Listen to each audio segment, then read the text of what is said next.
जी, तो आज की जो क्लास है वो बहुत ही ख़ास होने वाली है, अब तक की सबसे टॉप की क्लास होने वाली है, क्योंकि जो आप सबको बेसिक क्लास के लिए मैं एक सीरीज़ स्टार्ट की थी, बेसिक से एडवांस सिखाने का काम की थी, ठीक है? उर्दू। तो आप सबका सवाल था कि मैम मुझे उर्दू के बारे में कुछ ऐसी चीज़ें बताइए, कुछ ऐसी जानकारी दीजिए, जो कि हमारे लिए ज़रूरी है, बहुत ज़रूरी है। तो आप सबके लिए मैं उस टाइम पे इसलिए नहीं बताई थी कि अगर मैं उस टाइम पे बताती तो आप सबको हो सकता था कि समझ में थोड़ा कम आता या समझने में हो सकता था कि नहीं भी आता। तो इसके लिए आज ये वाली क्लास लगा रही हूँ, आप सबको बता रही हूँ उर्दू के बारे में कुछ ऐसी जानकारी है, मुख्तलिफ चीज़ें हैं, मुख्तलिफ बातें हैं, अलग अलग तरह की जानकारी होगी उर्दू के बारे में, जो कि आप सबके लिए अगर आप लोग उर्दू सीखना चाहते हैं, सीख रहे हैं या सीख चुके हैं, पढ़ना लिखना जानते हैं, तब भी आप सबके लिए बहुत ही ज़रूरी है। जो आज की क्लास में होने वाली है, कुछ बातें होंगी उर्दू के बारे में, जो जानकारी आज मैं दूंगी आज की क्लास में वो बहुत ही टॉप की होगी, बहुत खास होगी। तो आप सबको बहुत ही ध्यान से देखना है और लास्ट तक देखते रहना है वीडियो को, ठीक है?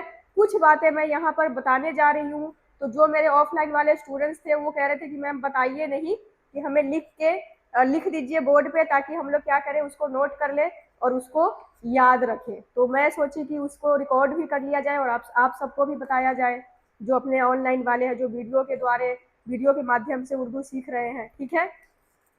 तो चलिए, पहली जो बात है उर्दू के बारे में वो है जी कि उर्दू जबान हिंद आर्याई जबानों के खानदान से ताल्लुक रखती है। तो यहाँ पर मैं इसको लिख देती हूँ।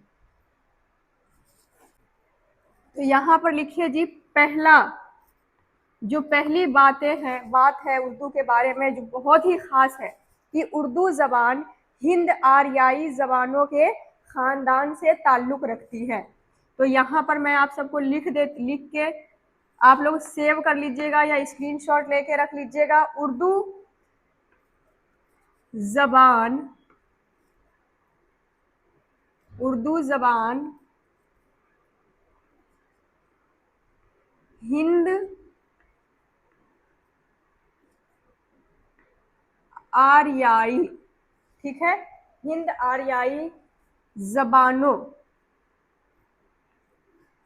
हिंद आर्याई जबानों के खानदान, ठीक है? जो आर्या समाज है ना, उसके खानदान से ताल्लुक ताल्लुक में आप सबने एन लगाना है और लास्ट में जी लगेगा क के जगह पर क्वाफ और बीच में लगेगा एन। ताल्लुक होता है, ताल्लुक, ठीक है? ताल्लुक रखती है,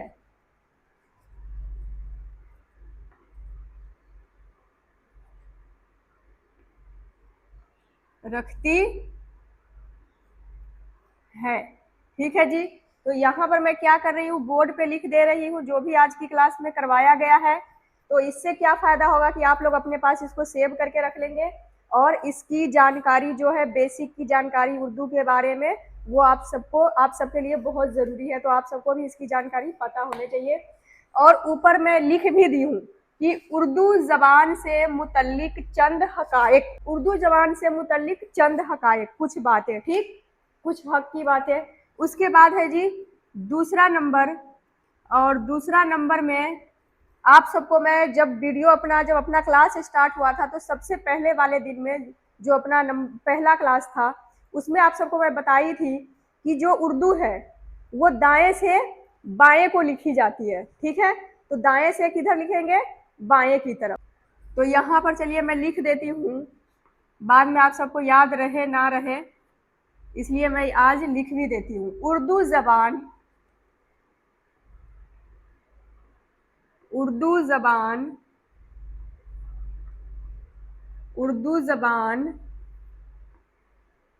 दाएं से बाएं दाएं से बाएं को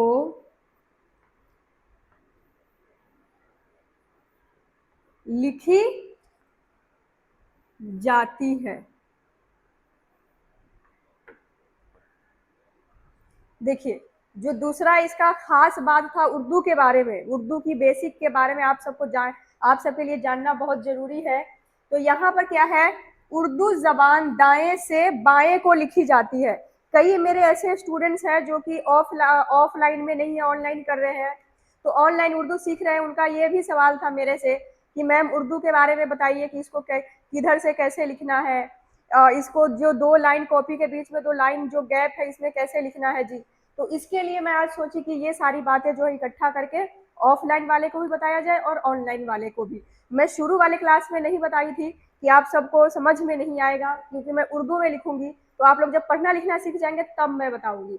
तो आज वो दिन आ गया है कि आप लोग अच्छे से पढ़ रहे हैं, अच्छे से लिख रहे हैं। तो आज मैं इसको क्या की हूँ कि लिखने के लिए रेडी हो गई हूँ। मुझे लगा कि अब आप सबको बता देना चाहिए, तो मैं आज बता रही हूँ। अपने ऑफलाइन वाले भी स्टूडेंट्स हैं और ऑनलाइन वाले को भी। ठीक, उसके बाद है जी तीसरा नंबर। तीसरा नंबर क्या कहता है कि उर्दू उर्दू लिखते वक्त, उर्दू लिखते वक्त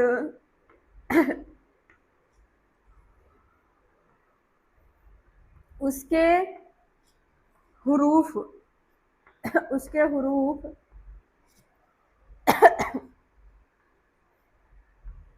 उसके हुरूफ आपस में मिलाकर, ठीक है, उर्दू लिखते वक्त उसके हुरूफ आपस में मिलाकर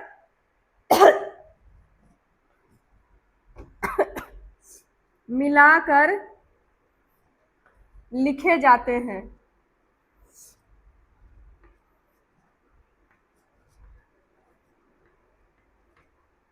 उर्दू लिखते वक्त उसके हुरूफ आपस में मिलाकर लिखे जाते हैं। और ये जो बात है आप सबको मैं पहले भी बता चुकी हूँ कि जब तक अपनी मजबूरी ना हो कलम उठाने की, कोई जो 10 हर्फ है, जो लाइन ब्रेकर हर्फ है, जो लाइन को तोड़ता है, वो जब तक ना आए ना तब तक आपको कलम नहीं उठाना है। पूरी बॉडी पूरी शेप तैयार करके उसके बाद ही कलम उठाना है। इससे क्या होगा कि आपके लिखावट में फिनिशिंग आएगी और लिखावट अच्छी होगी। ठीक है जी, तो तीसरा नंबर आप सबको समझ में आ गया होगा। अब जी चलते हैं 4 नंबर। और 4 नंबर क्या कहता है चलिए देखते हैं। चलिए जी, अब 4 नंबर में लिखिए, बहुत ही जरूरी बात है जी, बहुत ही जरूरी है। हाफिज हाफिज महमूद शिरानी, हाफिज महमूद शिरानी के, अब आप लोग सोचेंगे कि ये हाफिज महमूद शिरानी कौन है, तो ये जी माहिर लिसानियात है, जिसको हिंदी में कहा जाता है भाषा विशेषज्ञ, वो है हाफिज। वो ये उर्दू के माहिर लिसानियात है, ठीक है। तो हाफिज महमूद शिरानी के मुताबिक, हाफिज महमूद शिरानी के मुताबिक उर्दू, हाफिज महमूद शिरानी के मुताबिक उर्दू पंजाब में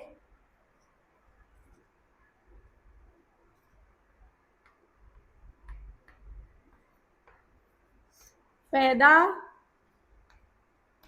हुई। ठीक है जी, तो 4 नंबर कहता है कि जो हाफिज महमूद शिरानी है, माहिर लिसानियात है, भाषा विशेषज्ञ है, उनके कहने के मुताबिक, उनके रिसर्च के मुताबिक उर्दू की पैदाइश कहाँ हुई है, तो पंजाब में हुई है। ठीक, क्लियर। तो ये 4 जो खास बातें हैं आप सबने नोट कर लेने हैं।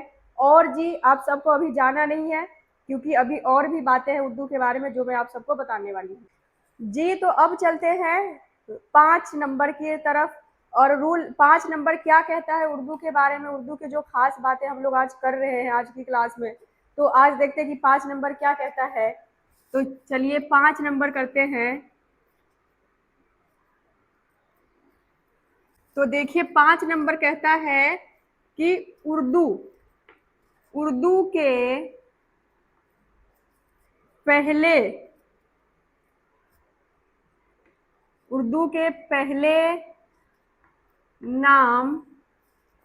अब उर्दू का जो पहला पुराना वाला, जो पुराने वाले जमाने का जो नाम था उर्दू का, कदीम जमाना का नाम था रेख्ता। उर्दू के पहले नाम रेख्ता और रेखती, रेख्ता और रेखती भी रह चुके हैं, रह चुके हैं।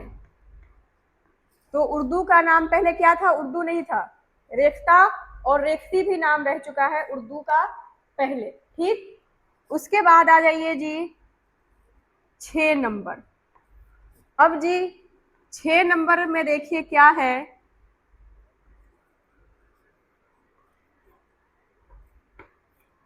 पर में है जी उर्दू और कौमा फारसी, उर्दू और फारसी रस्मुल खत, रस्मुल खत एक ही है। उर्दू और फारसी दोनों के रस्मुल खत एक ही है। ठीक, उर्दू और फारसी के रस्मुल खत, दोनों जबान के रस्मुल खत क्या है? एक ही है। अब जी आ जाइए 7 नंबर में हम लोग लिखते हैं जी। 7 नंबर में देखिए कि क्या कहता है 7 नंबर, उर्दू जबान, उर्दू जबान मुख्तलिफ, मुख्तलिफ, मुख्तलिफ का मतलब आप सबको पता होगा, अलग। उर्दू जबान मुख्तलिफ, मुख्तलिफ उर्दू जबान मुख्तलिफ जबानों से मिलकर, मिलकर बनी है। ठीक, उर्दू जबान क्या हुआ है? उर्दू जबान मुख्तलिफ जबानों से मिलकर बनी है। अब जी आगे देखिए, अब उर्दू जबान जो मुख्तलिफ जबानों से मिलकर बनाया गया है, उसमें कौन कौन से जबान है, चलिए उसके बारे में थोड़ा सा हम लोग लिख लेते हैं। तो देखिए अरबी, कौमा फारसी, और जो इसका कौमा है ना, कौमा भी देखिएगा आप लोग इस तरफ को डाला जाता है। हिंदी का जैसे हम इस तरफ डालते हैं ना, उर्दू का देख लीजिए उसका भी उल्टा होता है। अरबी, फारसी और जी हिंदी। और जो हिंदी जबान है ना, हिंदी जबान के साथ उर्दू का तालमेल ज्यादा है। ठीक है, क्योंकि उर्दू और हिंदी को सगी बहनें माना जाता है।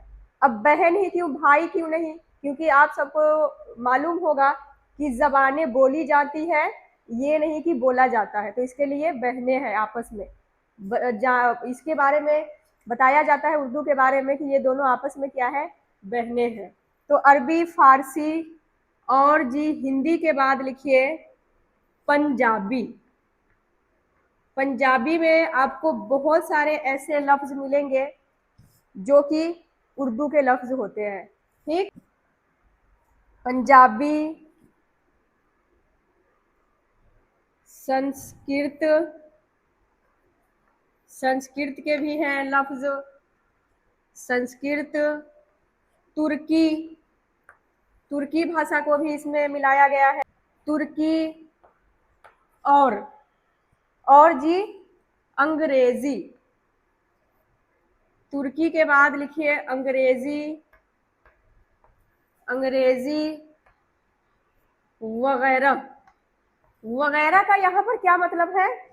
वगैरह इत्यादि जिसको कहते हैं। ठीक, तो देखिए उर्दू जबान मुख्तलिफ जबानों से मिलकर बनी है, और उसमें कौन कौन से जबान, थोड़े से जबानों के बारे में आपको बताया गया, जैसे अरबी, फारसी, हिंदी, पंजाबी, संस्कृत, इंग्लिश, तुर्की वगैरह वगैरह वगैरह वगैरह जबानों के